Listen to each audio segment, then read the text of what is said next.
성경 말씀 보십시다. 요한복음 1장 말씀입니다.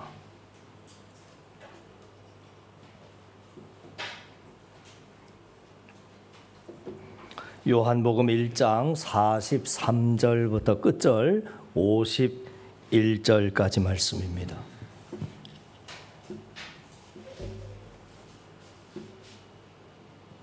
같이 읽습니다. 이튿날 예수께서 갈릴리로 나가려 하시다가 빌립을 만나 이르시되 나를 따르라 하시니 빌립은 안드레와 베드로와 한 동네 벳세다 사람이라. 빌립이 나다나엘을 찾아 이르되 모세가 율법에 기록하였고 여러 선지자가 기록한 그 일을 우리가 만났으니 요셉의 아들 나사렛 예수니라. 나다나엘이 이르되 나사렛에서 무슨 선한 것이 날 수 있느냐.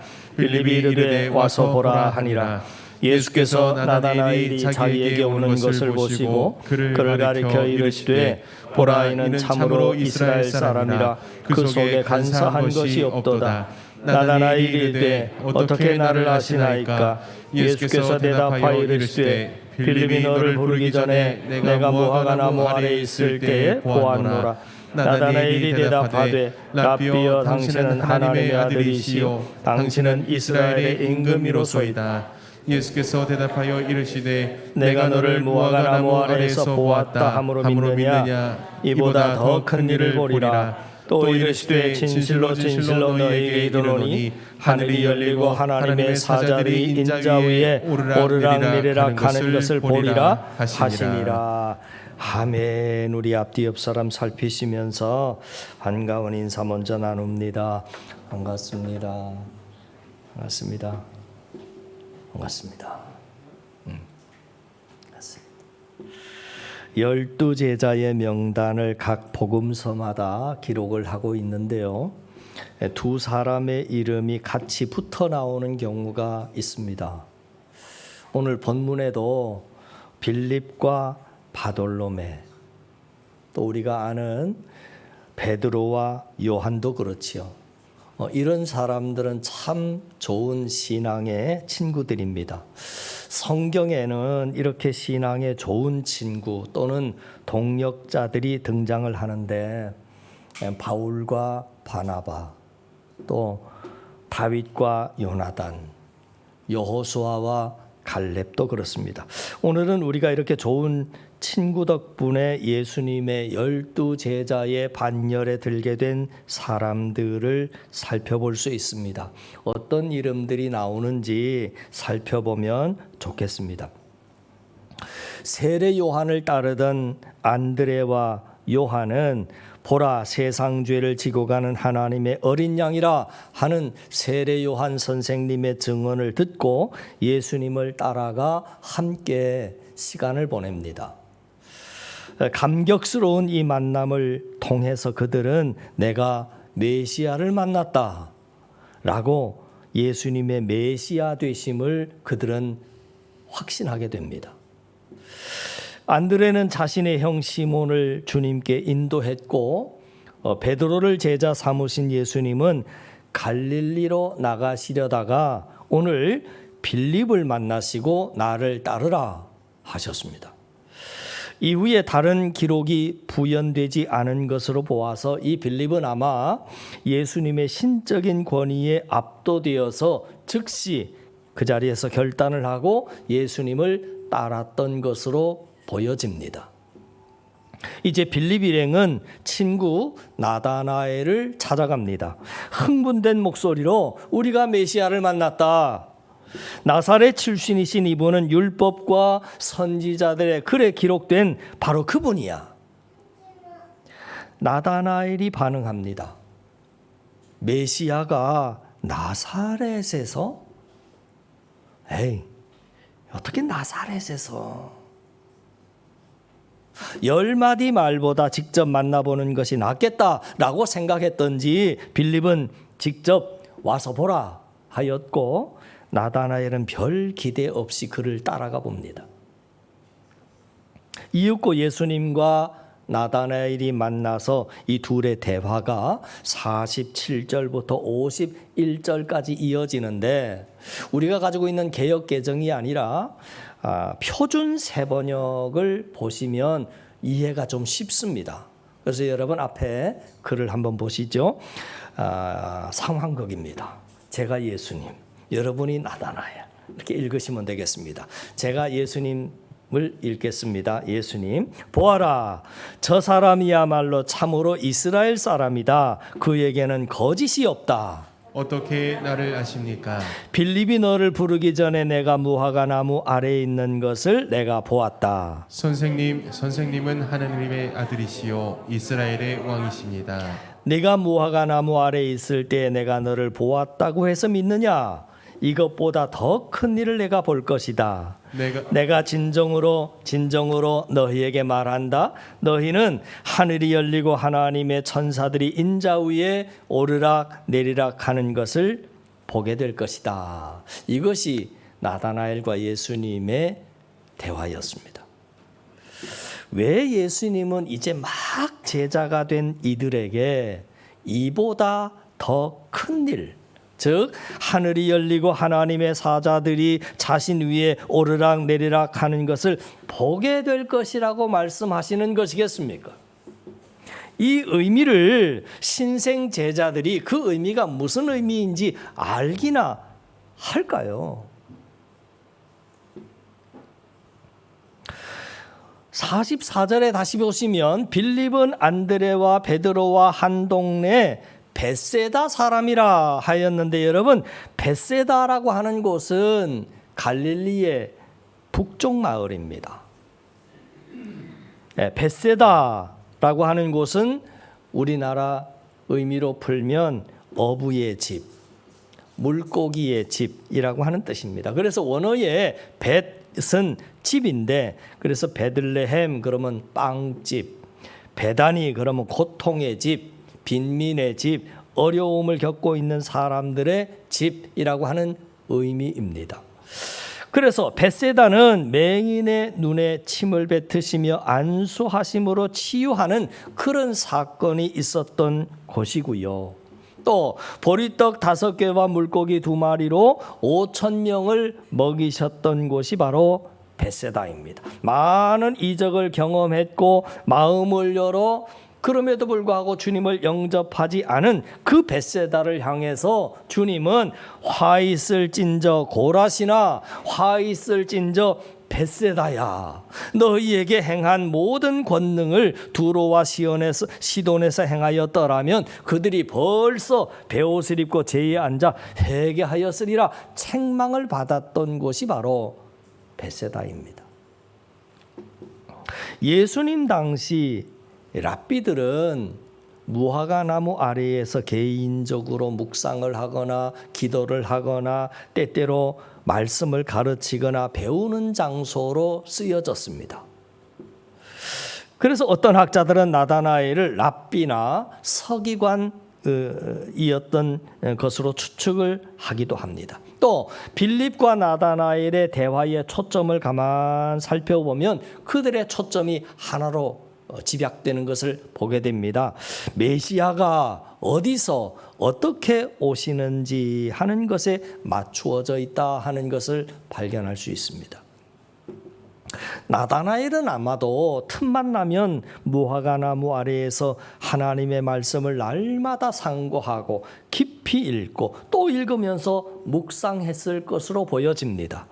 주님은 왜 아직도 오시지 않는지, 로마의 속국이 된 이스라엘을 회복할 때가 이때인 것만은 같은데 그분은 과연 언제 오실는지, 광야에서 세례 요한은 메시아가 이미 오셨다라고 외치는데 정말 주님은 오신 것인지, 그리고 만약에 자신이 메시아를 만난다면 당신은 하나님의 아들이요 당신은 이스라엘의 임금입니다 라고 하는 고백을 몇 번이고 마음속으로 되새기면서 준비했을 것 같습니다. 그렇게 그는 무화과 나무 아래에서 이러한 메시아 오심을 갈구했던 나다나엘의 모습을 예수님은 보셨습니다. 뿐만 아니라 그의 내면을 가득 채우고 있는 기다림과 간절함과 그 열망에는 조금의 거짓, 조금의 간사함이 없다 하는 것도 주님은 아셨습니다. 그래서 이는 참 이스라엘 사람이라 하고 말씀을 하신 것입니다. 이스라엘이라고 하는 이름을 듣고 보니까 그 옛날 발 뒤꿈치를 잡고 있었던 사기꾼 야곱이 연상이 됩니다. 나다나엘과의 대화를 들으며 역시 놀라고 있는 다른 제자들에게도 예수님은 더 놀라운 말씀을 선포하십니다. 너희에게 이르노니 하늘이 열리고 하나님의 사자들이 인자 위에 오르락 내리락 하는 것을 보리라. 여러분, 이것은 베델에서의 야곱의 꿈 이야기 아닙니까? 라반의 집으로 도망가는 야곱에게 내가 너와 임마누엘 하겠다 하고 약속하신 장면입니다. 놀라운 하나님의 영광이 임하는 그 모습이었습니다. 5명의 제자들은 지금 놀라움과 혼란 가운데 있습니다. 제자가 되겠다고 예수님의 부르심에 응답은 했지만 그들은 그저 얼떨떨할 뿐입니다. 지금 예수님은 이 신출내기 제자들에게 너무나도 어마어마한 말씀을 하고 계시는 겁니다. 하늘이 열리고 하나님의 사자들이 예수님 위에서 오르락 내리락 하는 것을 본다라고 하는 것은 도대체 무슨 의미이겠습니까? 여러분 아시는 것처럼 요한복음은 공간복음처럼 예수님의 탄생이나 세례 요한의 탄생에서부터 시작하지 않고 천지 창조 이전에 태초에부터 시작이 됩니다. 또 예수 그리스도라고 하는 이름에서부터 시작하는 것이 아니라 말씀 로고스에서부터 시작이 됩니다. 또한 구약의 만나와 참 만나이신 예수님을 요한복음은 연결을 시키고 있고 구약의 구리뱀을 예수님과 직결시킵니다.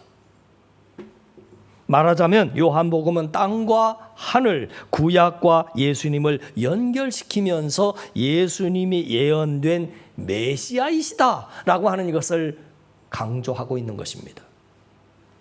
요한복음은 그렇기 때문에 믿음이라고 하는 것에서부터 출발해서 어디까지 가느냐면 봄이라고 하는 봄으로 나아가는 신앙의 단계를 그려주고 있습니다. 그래서 대표적인 표현이 바로 와서 보라 하는 단어입니다.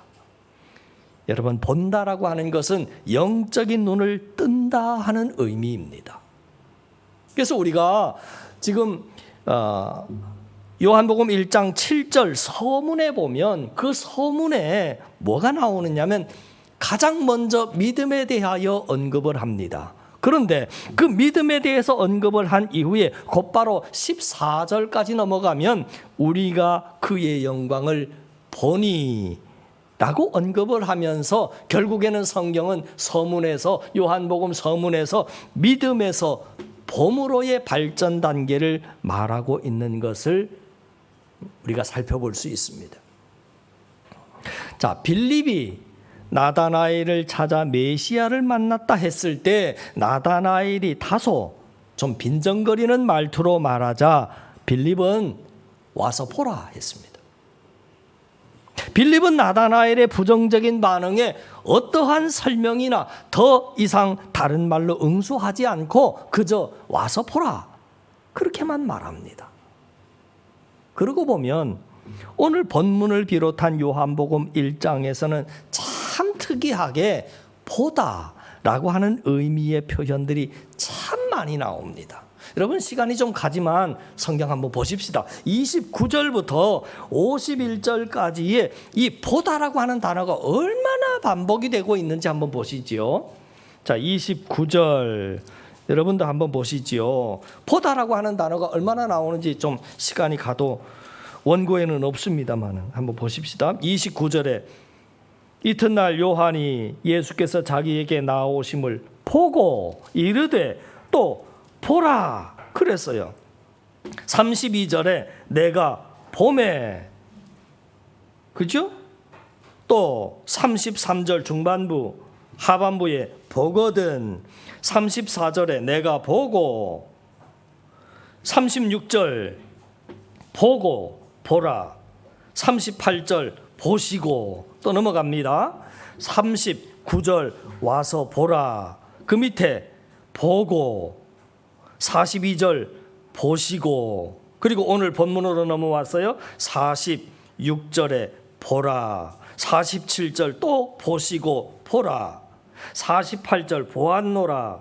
50절 보았다. 보리라. 그리고 마지막 51절에도 보리라. 대략 몇 번 나온 것 같습니까? 대략 한 18번 나와요. 한 장 안에. 한 장도 다 읽지 않았잖아요. 이 짤막한 글 안에 18번씩이나 보다라고 하는 단어가 반복이 되고 있습니다. 그 얘기는 무슨 얘기입니까? 그만큼 보는 것이 중요하다는 겁니다. 보다라고 하는 단어는 헬라어 단어는 단순히 어떤 지각에서부터 주의 깊게 관찰하고 조심하고 경계한다 하는 뜻과 방문하다, 깨닫다, 경험하여 알다라고 하는 의미로 더 확장되어서 성경은 사용하고 있습니다.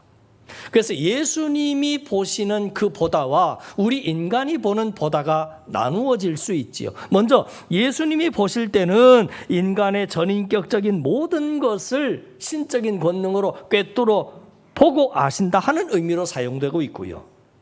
그리고 인간의 보는 것은 육안으로 보는 것, 또 경험으로 깨닫는 것, 그런 것들로 사용이 됩니다. 오늘 그래서 사도 요한은 보다라고 하는 단어를 통해서 예수님의 전지성, 즉 신성을 강조하고 있습니다.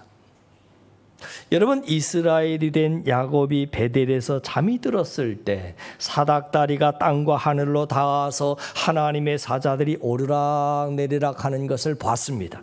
오늘 본문에서 예수님은 제자들이 그 옛날에 야곱과 같이 하나님의 사자들이 자신 위에서 오르락 내리락 하는 것을 너희가 볼 것이다, 그렇게 말씀을 하셨습니다.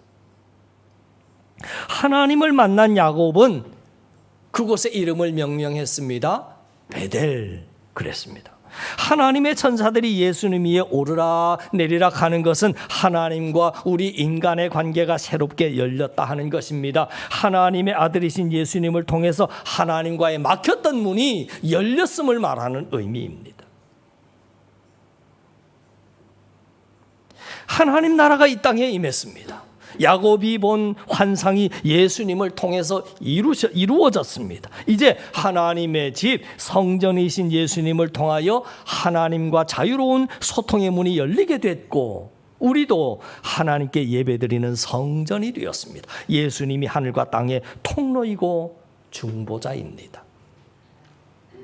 예수님은 오늘 말씀에서 당신을 뭐라고 언급했느냐면 인자라 그랬습니다. 여러분, 인자라고 하는 말은 내 짐승을 심판하고 하나님의 권세와 영광과 나라를 받으시는 인자의 모습으로 나타나는 그 다니엘서 7장의 말씀을 언급하는데 그 인자에 대한 이야기가 오늘 본문에 이보다 더 큰 일을 보리라 하는 것은 예수 그리스도가 하나님 나라의 전권을 쥔 그러한 존재로 세상에 우뚝 드러나는 그날을 내가 친히 보게 될 것이다 라고 표현한 겁니다. 하늘과 땅이 만나는 사건, 말씀이 육신이 된 사건, 하나님께서 역사 속에 개입하신 사건, 예수님이 하나님이심을 목격자와 증인이 될 것임을 말하고 있습니다. 가깝게는 예수님이 지상 사역에서의 십자가의 죽으심과 부활의 사건을 의미하는 것이고, 그리고 좀 더 멀게는 장차 영광 가운데 임하시는 하나님 나라를 보게 된다 하는 것입니다. 태초부터 계셨던 말씀이신 예수님이 성육신하여 이 땅에 오셨습니다. 죄로 말미암아 멸망할 수밖에 없는 인간의 문제를 속죄 제물되어 십자가의 죽으심으로 사망 권세 이기시고 부활하심으로 해결해 주셨습니다. 죄로 인해 막혀있던 하나님과의 담이 허물어졌습니다. 부활 후 승천하신 예수님은 하나님의 영광이 되셨습니다. 예수님이 이 땅에 오심으로 임한 하나님 나라를 온전히 이루시기 위하여 마지막 날에 그분은 또한 다시 오실 것입니다. 자, 오늘 본문과 그 앞에 말씀들은 여러 명의 신앙 고백이 또한 나옵니다. 참 특색이 있지요, 오늘 말씀이.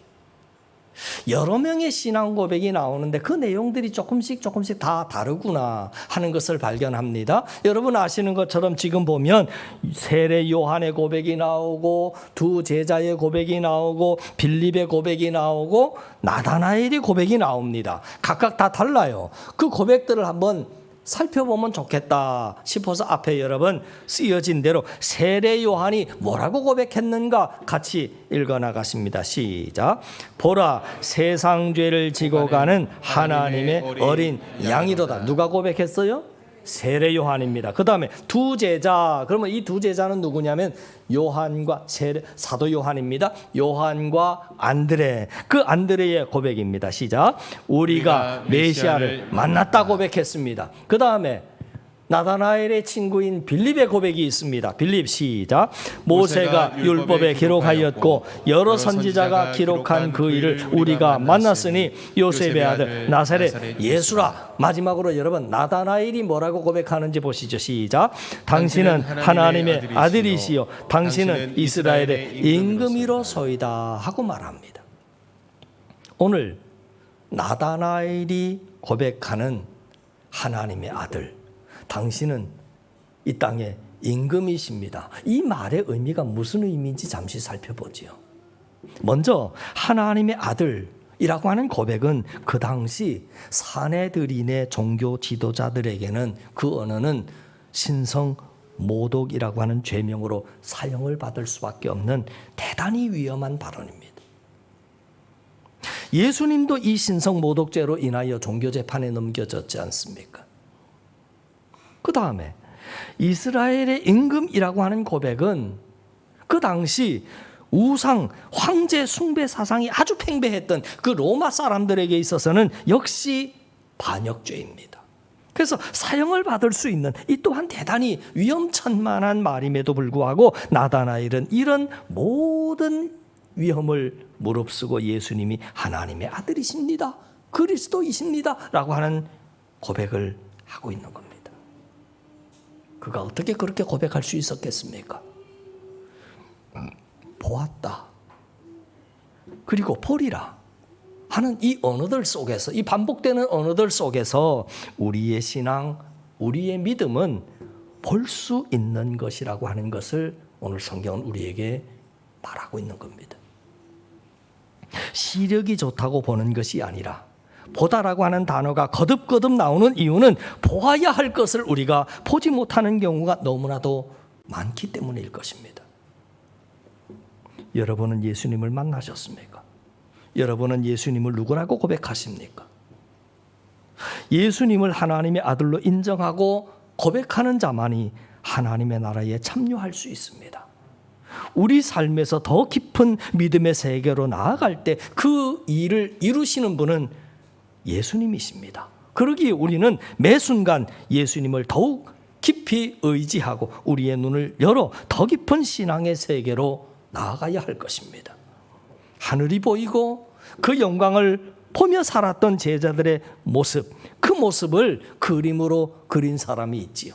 여러분 아시는 것처럼 로마 바티칸의 시스티나 예배당에 있는 미켈란젤로라고 하는 사람이 그린 최후의 심판에 나오는 그림입니다.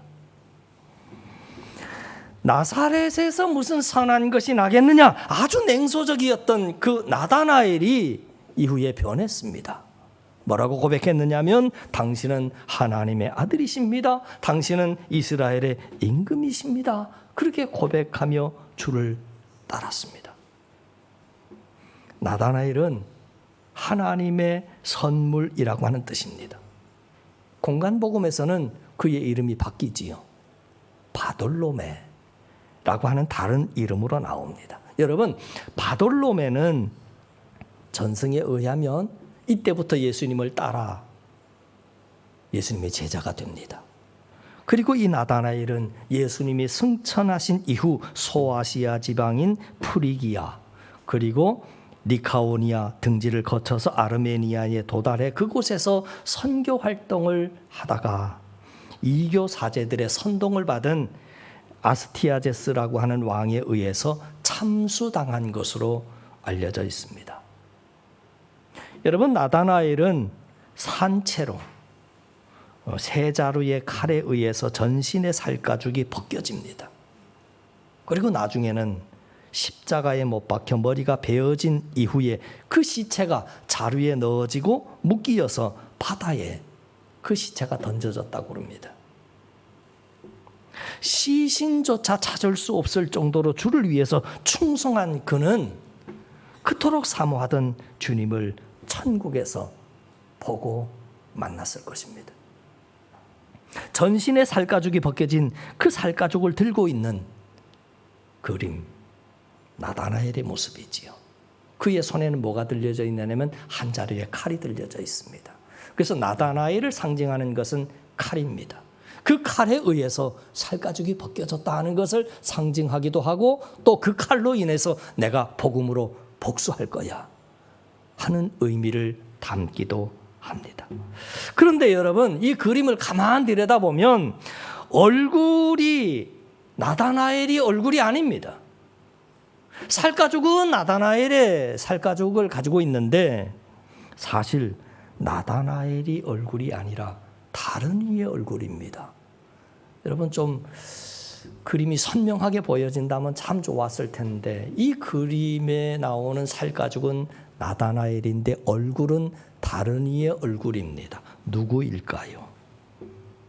바로 이 그림을 그리고 있는 미켈란젤로 자신의 초상화라고 합니다.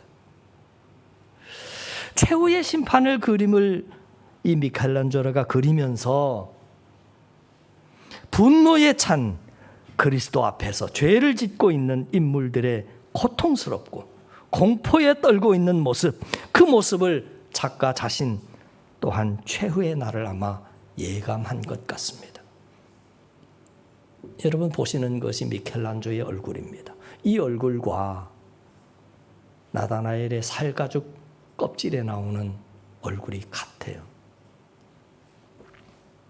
그렇게 미켈란젤로는 그의 인생의 말년에 점점 종교에 귀의해서 자신의 지상 과업이 한낱 무가치한 것이다 라고 하는 것을 지적했던, 자책했던 그는 이때부터 아마 이러한 고백을 시작하고 있는 것 같습니다. 그것은 오늘 이 시대를 살아가는 우리도 마찬가지입니다. 사랑하는 성도 여러분, 우리도 지금까지 주님을 보며 살아왔고 또 더 확실히 볼 것입니다. 진실로 진실로 너희에게 이르노니 하신 이 너희에게 이른다라고 하는 너희 속에 누가 들어있느냐면 우리가 들어있는 겁니다. 부름받은 사람은 많습니다. 나를 따르라 할 때 두 말 없이 따랐던 제자들, 그리고 설명할 수는 없지만 가슴 가득 뜨거움이 있었던 누군가에게 와서 보라 라고 말할 수밖에 없었던 그들은 지금 보았던 큰 일도 보겠지만 더 큰 일을 보게 될 것입니다. 2022년 우리의 믿음이 더 큰 일을 보는 그런 감격과 경애와 기쁨의 나날들로 채워가는 저와 여러분의 삶이 되실 수 있기를 주님의 이름으로 간절히 축원을 드립니다. 기도드리겠습니다. 하나님 아버지, 세례 요한이 안드레와 사도 요한을 예수님께 연결했습니다. 안드레가 예수님과 시몬 베드로를 연결했습니다. 빌립은 예수님과 나다나엘을 연결했습니다. 예수님의 제자들이 계속 형제 안에서 자매 안에서 연결되어 오늘 우리 한 사랑이 이 자리에 있습니다. 주님의 신적인 권위와 구원하시는 사랑을 경험한 사람들로 인해서 오늘 이 시대를 살아가는 우리에게까지 그 복음이 확장되어 왔음을 봅니다. 저들이 그러하였던 것처럼 오늘 우리 또한 예수님이 메시아이심을 체험하게 하시고 그 감격으로 예배 드리게 하시고 경험하고 만난 구세주를 힘있게 증언하는 우리 한사랑의 사람들 다 되게 하여 주시옵소서. 믿고 감사드리며 예수님 이름으로 기도하옵나이다. 아멘.